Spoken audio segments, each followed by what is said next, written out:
Hello my dear students of class 5. Welcome to the digital classroom of Dikti Visual School. Hope you are fine. So today in this particular video we will learn about our chapter 8. Okay?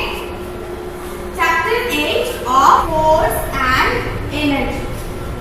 So this video will explain our chapter 8 of science, that is force and energy. Previous video you have learned about force, right? In the previous video you have learned about force, and today we learn about work and energy. Okay students? So let's start. So our topics for today is work and energy. So what is work? Work क्या है? When force is applied on an object resulting in the movement of the object, work is said to be done. मतलब क्या है? अगर कोई भी object के ऊपर तुम फोर्स अप्लाई करते हो और उसके रिजल्ट में क्या होता है, वो ऑब्जेक्ट का मूवमेंट होता है, तब तुम बोल सकते हो वर्क इज डन. तब तुम बोल सकते हो वर्क हो चुका है. सोच लो, ये पिक्चर देखो. ये पिक्चर में एक टायर है और यहाँ पे एक मैन है. वो मैन क्या करे, अपने जो फोर्स है वो अप्लाई करे इसके ऊपर. ये है ऑब्जेक्ट, ऑब्जेक्ट के ऊपर ये फोर्स अप्लाई हो रहा है. इसके वजह से अगर ये ऑब्जेक्ट मूव करता है तो हम क्या बोल सकते हैं, work is said to be done. तब हम लोग बोल सकते हैं वर्क हो चुका है. Okay, so work is done when an object is pushed, pulled or lifted over a certain distance, and pushing a heavy table across the floor is work. इसका मतलब क्या है, जब ऑब्जेक्ट के ऊपर कुछ भी पुश, पुल और कोई भी ऑब्जेक्ट को तुम लिफ्ट करो, अगर वो ऑब्जेक्ट का मूवमेंट होता है, ठीक है, तब तुम ये बोल सकते हो कि वो वर्क हुआ है. However, trying to push or fail would not count as work. सोच लो, अगर तुम किसी चीज को पुश कर रहे हो या पुल कर रहे हो बट वो ऑब्जेक्ट का मूवमेंट नहीं हो रहा है.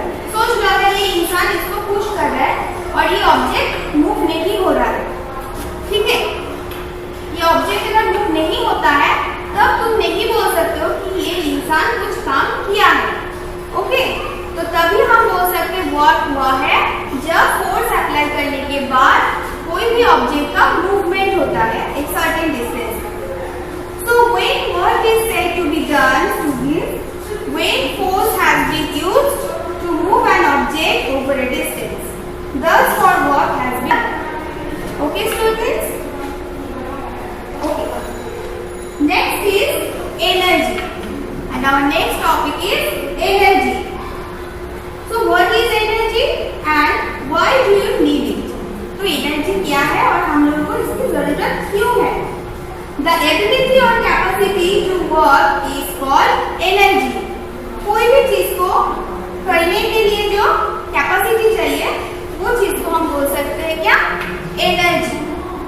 Okay, sometimes when you feel tired and you say that I don't have any more energy left. सोच लो, अगर तुम बहुत कुछ काम किए हो और उसके बाद तुम क्या बोलते हो, हम बहुत थक चुके हैं, हम टायर्ड हैं, ठीक है. So second thing is we need energy to talk, study, run, play, eat and do other activity. मतलब हम लोग को कुछ भी करने की, कुछ भी हो सकता है. हम लोग जब बात करते हैं तब हो सकता है, हम लोग जब रनिंग करते हैं तब हो सकता है. ऐसे सब जो भी एक्टिविटी हम लोग करते हैं उसके लिए क्या चाहिए होता है, उसके लिए एनर्जी चाहिए होता है. Okay, all creatures need energy to do their work. A machines also need energy to operate. जितना भी क्रिएचर है सबको किसकी जरूरत होता है, एनर्जी की जरूरत होता है. इवन मशीन्स को भी एनर्जी की जरूरत होता है. क्यों? क्योंकि मशीन को चलाने के लिए. Everything to move and the functions need energy. हर एक चीज के लिए एनर्जी की जरूरत होती है। Next topic that is sources of energy. अब हम लोग देखेंगे सोर्सेस ऑफ एनर्जी। अभी तो हम पढ़ रहे हैं कि हर एक चीज के लिए एनर्जी की जरूरत होता है, बट हर एक चीज का एनर्जी कैसे होता है? नहीं, we get our energy from food. Car and trains are get energy from the fuels like petrol and diesel. हम लोगों को एनर्जी कहाँ से मिलता है बोलो? हम लोग को एनर्जी मिलता है खाने से। वैसे ही फूड को एनर्जी कहाँ से मिलता है? सॉरी, कार और ट्रेन को एनर्जी कहाँ से मिलता है? फ्यूल से। फ्यूल क्या है? लाइक पेट्रोल, डीजल, ये सब फ्यूल्स है। इससे कार और जो ट्रेन है उसको एनर्जी मिलता है। इसकी वजह से क्या होता है बोलो? चल सकते हैं, उसको ऑपरेट हो सकता है। Next is different forms of energy. अभी हम लोग जो देखेंगे डिफरेंट फॉर्म्स ऑफ एनर्जी, जो एनर्जी का अलग अलग फॉर्म्स है वो हम लोग देखेंगे। Okay, so energy is available from the different forms. Some important form of energy are like light energy, heat energy, electrical energy and so on. Okay, तो अभी हम लोग पढ़ेंगे ये सब जो फॉर्म्स ऑफ एनर्जी है उसके बारे में। यहाँ पे देखो जैसे लाइट है, light energy, heat energy, magnetic energy, ये सारी जो एनर्जी है ये सब क्या है? डिफरेंट फॉर्म्स ऑफ एनर्जी है। ठीक है, ओके, तो our first is that energy। तो बोलो लाइट के बारे में तो तुम सबको पता है लाइट क्या है। तो अब बोलो लाइट एनर्जी क्या हो सकता है? Light is a form of energy which produces the sensation of vision। Light energy क्या है? जहाँ से हम लोग को विजन मिलता है। ठीक है, कोई भी ऑब्जेक्ट के ऊपर जब लाइट पड़ता है और वो चीज हम देख सकते हैं। It enables us to see object around us। इसके वजह से हम लोग क्या करते हैं? ऑब्जेक्ट को देख पाते हैं। Light energy from the sun is an important source of sensation। तो सन से जो लाइट एनर्जी मिलता है ये सबसे इम्पोर्टेंट सोर्स है इसका, लाइट एनर्जी का। Light is possible only on earth because of sun. Sun एक कारण है जिसकी वजह से अर्थ में क्या होता है? लाइट पॉसिबल है। And plants prepare their food with the help of sunlight। Plants को भी जो खाना बनाना होता है वो किससे बनाते हैं? ये sources of light, मतलब जो sun है उसकी वजह से plants अपना खाना बनाते हैं। Solar cell can convert the light energy from the sun into the electrical energy। हम लोगों को क्या पता है? सोलर एनर्जी हम लोग को पता है ना। सोलर एनर्जी से हम लोग का जो इलेक्ट्रिसिटी वो कन्वर्ट हो सकता है। कैसे? जैसे सोलर कुकर हम लोग यूज करते हैं, वो किसकी वजह से चलता है? सनलाइट की वजह से। ओके, तो उसमें क्या होता है? जो सन का जो एनर्जी है वो कन्वर्ट होके लाइट एनर्जी में सन का जो लाइट एनर्जी वो कन्वर्ट होके इलेक्ट्रिकल एनर्जी में कन्वर्ट हो जाता है। Okay, so that is light energy. Next is heat energy. Next topic क्या है हम लोग का? Heat energy. Okay, heat energy क्या है? Very essential form which is used for the cooking food and the drying clothes। तो ये heat energy से क्या होता है? हीट मतलब सबको पता है हीट से क्या होता है? जैसे हीट में मम्मी खाना पकाती है, वैसे हम लोग का जो क्लॉथ है जब उसको हम सुखाने के लिए रख देते हैं तब भी वो हीट की वजह से ही सूखते हैं। तो हीट एनर्जी की वजह से ये सारी चीजें होती है। बट सिर्फ यही चीजें होता है क्या? It is used in the factories for the various purposes. ये जो हीट एनर्जी है ये फैक्ट्री में भी यूज होता है अलग अलग purposes. Like thermal power station use it to produce electrical energy. तो थर्मल पावर स्टेशन में क्या होता है? ये हीट एनर्जी से इलेक्ट्रिकल एनर्जी प्रोड्यूस होता है। इससे क्या प्रोड्यूस होता है? Electrical energy. Okay, fuels such as petrol, gas are the important sources of heat energy। fuels like petrol, gas ये सब जो है ये भी क्या है? हीट एनर्जी का एक इम्पोर्टेंट पार्ट है। The sun also gives us heat energy। और सन से भी हम लोग को क्या मिलता है? हीट एनर्जी मिलता है।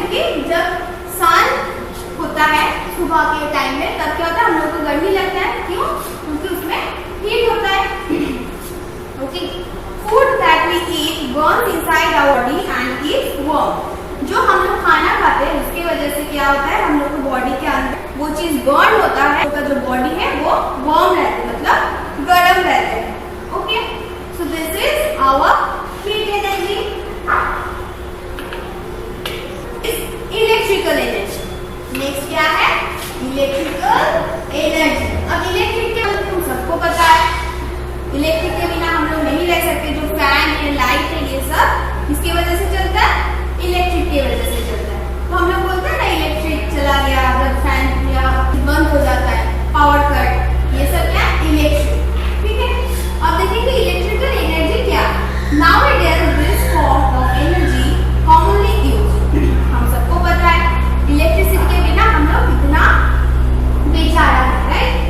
This energy is used in our houses for the running various machines and the electrical appliances. ये एनर्जी हम लोग के घर में बहुत ही ज्यादा यूज होता है। ठीक है, कैसे यूज होता है, जैसे हाउस पर्पस में, जैसे तुम लोग फैन ऑन करते हो घर में, जो लाइट ऑन करते हो, वो सब किसकी वजह से, इलेक्ट्रिकल एनर्जी की वजह से। ठीक है, और जो electrical appliances like mixer, grinder या फिर गीजर, ये सब भी किससे चलता है, इलेक्ट्रिकल एनर्जी से चलता है। ठीक है, it can be produces from the various sources, from the sunlight, from water falling from Heights और फ्रॉम द बर्निंग कोल्स। तो ये जो इलेक्ट्रिकल एनर्जी है ये किससे प्रोड्यूस होता है, ये प्रोड्यूस होता है कहाँ पे, सोर्सेस सनलाइट। ठीक है, ये सनलाइट से होता है। और कहाँ से होता है, वाटर बहुत ऊंचाई से गिरता है, तब वही फोर्स अप्लाई करके हम लोग इलेक्ट्रिसिटी यूज करते हैं, जिसका हम लोग टर्बाइन यूज करके वाटर व्हील बनाते हैं। और बर्निंग कोल से भी क्या होता है, इलेक्ट्रिकल एनर्जी प्रोड्यूस होता है। Okay students, next move on to our next. It is produced by the vibrations of an object and all vibrations may not produce sound। ये किससे होता है, ये जो वाइब्रेशन है इसके वजह से हम लोग को साउंड सुनने को मिलता है। ओके, कभी कभी ये वाइब्रेशन से हम लोग को नहीं मिलता है, लाइक हर एक वाइब्रेशन साउंड क्रिएट नहीं करता है। When a whistle is blown, it produces vibration। जब एक whistle तुम ब्लो करते हो तब क्या होता है, एक वाइब्रेशन क्रिएट होता है और उसकी वजह से we are able to hear the sound, को साउंड सुनाई देता है, right. So this is our sound energy. किससे, वाइब्रेशन क्रिएट होता है जिसके वजह से हम लोग को आवाज सुनाई देता है। Okay, so next thing is energy can be change from one form to another. Energy क्या होता है, एक फॉर्म से दूसरे फॉर्म में चेंज हो सकता है, right? One form to another. Energy can change, but it can neither be destroyed nor be produced. But ये जो एनर्जी है ये तुम डिस्ट्रॉय भी नहीं कर सकते हो और इसको प्रोड्यूस भी नहीं कर सकते। मतलब सोच लो, अगर ये सारी जो एनर्जी है ये खत्म हो जाता है तब तुम लोग को दोबारा ये एनर्जी नहीं मिलेगा। The sun is the ultimate source of energy for the earth। जो sun क्या है, sun ultimate source है एनर्जी का। We must use the solar energy along with the water and the wind energy as much as possible। तो इसके लिए हम लोग को क्या करना चाहिए, हम लोग को जो सोलर एनर्जी है और जो वाटर, विंड एनर्जी, ये सारी जो एनर्जी है इसको हम लोग को ज्यादा यूज करना है। क्यों, These sources of energy will be available to us for a long time। तो ये जो सोलर एनर्जी है, solar energy, wind energy,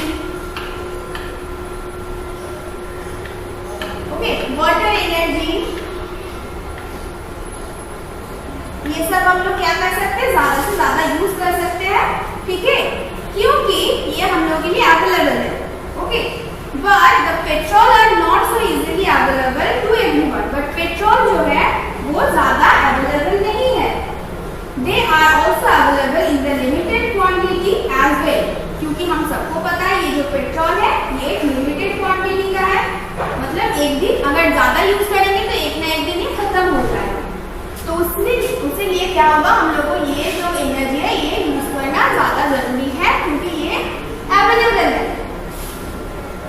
So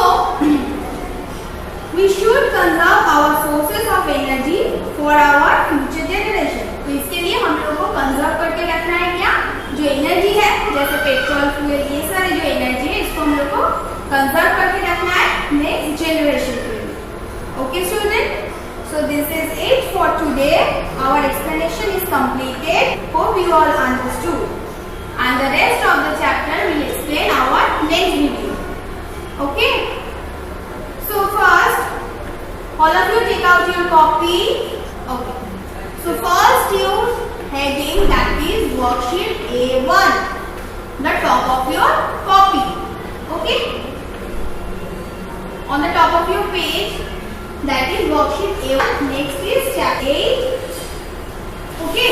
Now you start your classwork, that is question answer from your exercise. And your exercise question number is 8. And your question is, what would happen if there was no gravitational force? मतलब क्या होगा अगर gravitational force नहीं रहेगा? क्या होगा देखो, if there were no gravitational force of gravity, then all the gases would escape into the space and all the matters on the surface of the earth would float away. इसका मतलब क्या है, जब ग्रेविटी नहीं रहेगा, उसी दिन हम बोले थे हम लोग का पार्ट 1 है कि अगर ग्रेविटी नहीं रहेगा तो ये जो गैसेस है एटमॉस्फेयर जैसे जो ये सारे गैसेस क्या हो जाएगा, स्पेस में चला जाएगा. ओके. और जो मैटर है सरफेस पे वो फ्लोट करने लगेगा. ठीक है. Okay. Okay, move on to our next question, that is what is frictional, what is friction necessary for. Necessary क्यों है फ्रिक्शन, क्या है देखो, the force of friction resist motion. It is due to the force that it is difficult to set a body in motion. Okay. This force slows down a moving body and eventually brings it to a complete stop. तो क्या होगा, अगर friction नहीं रहेगा तो तुम motion को control नहीं कर पाओगे, और जब मोशन में होता है कोई भी चीज तब उसको रेजिस्ट करना बहुत ही मुश्किल हो जाता है. इसके लिए क्या है, फ्रिक्शन नेसेसरी है. ओके. And our today's last question is, that is question number 2C. And the question is, give 3 examples of the natural force. This is N. Okay, natural force. And answer is, there are 3 examples of natural force are, that is gravity, friction, magnetic force. What is the answer? 3 examples of natural force are gravity, friction and magnetic force. Okay students, completed? Hope you all have understood, right? So write your today's homework, that is read chapter and learn classwork. Thank you students.